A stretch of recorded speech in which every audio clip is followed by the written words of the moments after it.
Lloyd Rule, aka Mega Blitz. In today's video, we're going to be looking at Palkia Vstar. Now, Palkia Vstar was quite the deck probably about 2 years ago with the shading dealings, Drizz Island and Teleon engine, being able to scoop up net and just keep using that shady dealings ability to be able to find trainer cards and stuff out of your deck. But with this new Noctowl with that Jewel Seeker ability, Palkia might even be back on top. So let's jump right in to that deck list. Already here at that deck list with Palkia Vstar kind of being the star of the show here, our primary attacker. With this ability, Star Portal, during a turn, you may attach up to 3 basic water energy cards from your discard pile to your water Pokemon in any way you like. And then it has an attack for 2 water energy, Subspace Swell, 60 plus. This attack does 20 more damage for each bench Pokemon, both yours and your opponent's. And now, this card really kind of came back because of a couple key pieces. And the first one being Area 0 Underdepths. Each player who has any Terra Pokemon in play can have up to 8 Pokemon on their bench. If a player no longer has a Terra Pokemon in play, that player has to discard back down to 5 on their bench.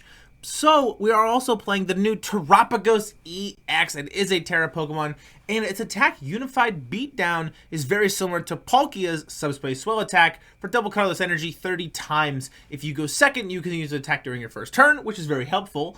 This attack also does 30 damage for each of your benched Pokemon, so it's only counting yours. But the nice part is we can get up to 8 Pokemon on our bench. So that Unified Beatdown can do some serious damage. And then, of course, we are playing the new Noctowl as well with that Jewel Seeker ability. Once during your turn, you may play this Pokemon from your hand to evolve one of your Pokemon. If you have any Terra Pokemon in play, you may search your deck for up to 2 trainer cards, reveal them, put them into your hand, and then shuffle your deck. So the cool thing about this card is as long as we have a Terapagos in play, we're able to just evolve and go find 2 whatever trainers we want. And we have tons of different options in the deck. Playing 3 Irida, Iono, Boss. We're playing a Kieran for a little extra tech. You can even grab some of your items as well if you need Canceling Cologne in that stall matchup, or if you need Glass Trumpet to power up your Terapagos EX. You can even grab Prime Catcher off of this. You can even grab another backup Area 0 Underdepths Stadium with that Jewel Seeker ability. And the way we kind of get these Hootoots and our Noctowls into our hand very quickly is we're playing Fan Rotom with this ability Fan Call. Once during your turn, you may search your deck for up to 3 normal type Pokemon with 100 HP or less, reveal them, put them in your hand, and you can't use more than 1 Fan Call ability during your turn. So you can only use it on your first turn, but as long as you can get that Rotom out, you're able to just go, okay, Fan Call, grab 2 Noctowls and a Hoothoot, Buddy-Buddy Poffin, get 2 more Hootoots down, play the 0 Underdepths, Terapagos, Palkia, Bidoof, and just kind of go crazy. Get your bench all set up, and then just evolve and just then slowly be able to tempo your opponent out of the game with things like Hand Disruption from Iono, being able to play Counter Catcher as well in the deck, Prime Catcher, Kieran, and some of the bigger matchups like Charizard EX where you need that extra damage sometimes. So during this turn, attacks used by your Pokemon do 30 more damage to your opponent's active Pokemon EX in Pokemon V. So it can be pretty helpful in that as well. So really just Palkia kind of really coming out of the woodworks with this Area 0 Underdepths. And of course, that Terapagos EX as well. Being able to play some more of these cards and really just being able to hit hard and really fast as well. So now, let's jump right in to that gameplay. Already here at that gameplay, at the coin flip here, did end up landing on heads, and our opponent does win the coin flip, but going first or second doesn't really matter too much, because if we end up going first, yes, we get to evolve Bidoofs into Bibarels, Hootoots into Noctowls, Palkia Vs into V-Stars, but if we end up going second, then we can try to get a really quick Unified Beatdown attack off as quickly as we can, which can be pretty helpful as well. So we're going to bench down our Bidoof here. We're going to Nest Ball, grab ourselves that Fan Rotom here. Going to be able to use that Fan Call ability. We're going to grab ourselves 2 Noctowls and a Hoothoot. And the reason I grab those is because I have 2 more Nest Balls in my hand. So Hoothoot, bench that. Nest Ball, bench a Palkia, another Nest Ball here. And we're going to look to grab another Hoothoot, I think, or maybe the Fezandipiti. We're going to grab the Fezandipiti EX because if they end up taking a KO, then we're kind of in a position where we can also flip the script, because we are playing against Roaring Moon, and Roaring Moon is really good at being able to take that very quick KO, being able to take the first prizes in the game. It's kind of a turbo deck in that nature. But the nice thing is, since we have Terapagos EX in the active spot, our opponent can't use Calamity Storm, discard a Stadium, and KO, because it's only gonna hit for 220. So they're gonna have to force us into a Frenzy Gouging to take the KO here. So our opponent gonna have Squawkabilly down, are gonna be able to get that Darker IV down as well. So Squawk and C's here getting a nice fresh 6 cards in the hand. Bench a Roaring Moon EX, conceal cards, discard energy, draw 2 cards. And in our turn here, we actually have quite a bit we can do. We're going to be able to evolve our Palkia V into V-Star. We're going to be able to also get ourselves into that Noctowl as well. So we just need our opponent to not KO our Terapagos EX. And if they can't KO the Terapagos EX, then we can also grab the Stadium Arrow Zero Underdepths as well. And our opponent is going to be 1 energy short, unfortunately, on that KO here for our Terapagos EX. So back over to our side, we're going to be able to evolve a couple things. So we're going to Ultra Ball here, and we're going to discard the Noctowl, and then we're going to discard the other Noctowl as well. And the reason I do that is because I'm actually trying to kind of thin out the deck in my hand a little bit so I can draw more cards if I need to. So we're going to grab ourselves the Radiant Greninja possibly here. But if we end up grabbing ourselves another kind of, you know, a Noctowl or something, I was getting a little greedy here because I'm going to be able to also Night Stretcher back into that Noctowl here. And that's kind of the play a little bit here, is we're able to thin the hand a little bit, pitch to the Noctowls, be able to Night Stretcher one of them back into the hand so we can grab the Stadium, fill up everything, get a Palkia here. We're going to be able to Irida or Iona this turn here. We are going to use that Irida because we're in a position where I really want to be able to take a KO this turn.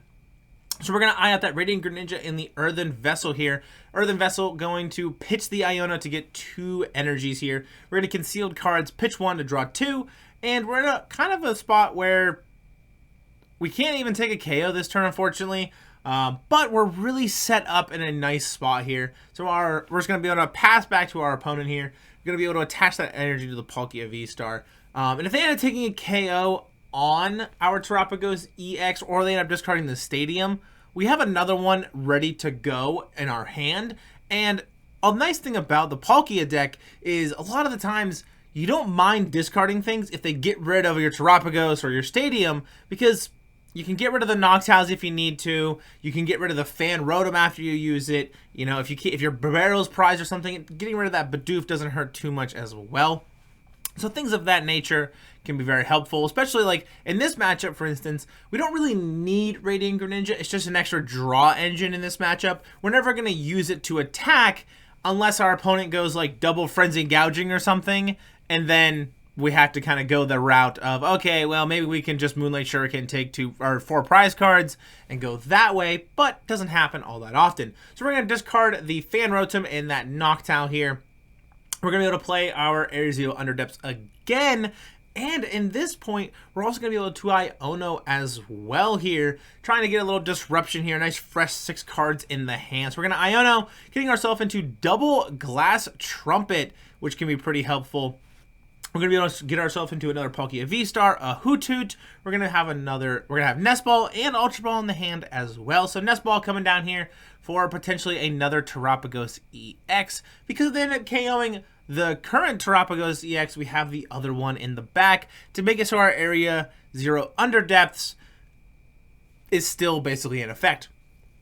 And we're actually going to save the Glass Trumpets here because I'm in a position where I don't want to put them on my other Terapagos EX. I'd rather just wait for the KO to come and then be able to Star Portal and go into a position where I can just start putting some energies onto my Palkias or my Radiant Greninja if need be. Our opponent going to play a Pokestop here, forcing us to have to discard a couple things. So we're going to go discard the Radiant Greninja here and potentially the Hoothoot as well. We're kind of in a position where Jewel Seeker is great and we would like to use it again, but that flip the script ability, if they end up like playing an Iona or something in the deck, we want to be able to get out of it a little bit. Especially because our hand isn't super great and they are going to take a KO here. So we're going to be able to draw a couple extra cards, which is going to be nice. So we're going to promote our Palkia here, and we're in a position now where we just need another Area 0 Underdepths, which is where maybe I could have just kept that Hoothoot because I can get into another Noctowl, get the stadium, play the stadium, and then try to fill up the bench that way. But I'd rather also just keep the Bibarel potentially open for later on as well. So we're going to Ultra Ball, pitch the Gengar and our Manaphy here. I'm sorry, not the Manaphy, because we're going to use it to put it on our bench to do more damage. We're going to pitch the Water Energy or Glass Trumpet. I believe I do end up going with the Water Energy. I can't remember playing this game. I was changing a bunch of things, so trying to commentate over it, kind of clicking a little bit again here. So we're going to also now bench that Hoothoot, Glass Trumpet here. Going to be able to put one of the energies to the Terapagos EX, and then we're going to be able to Subspace Well for 260 damage, which is what you're going to be capped at if you don't have an Area 0 Underdepths in play, which isn't always...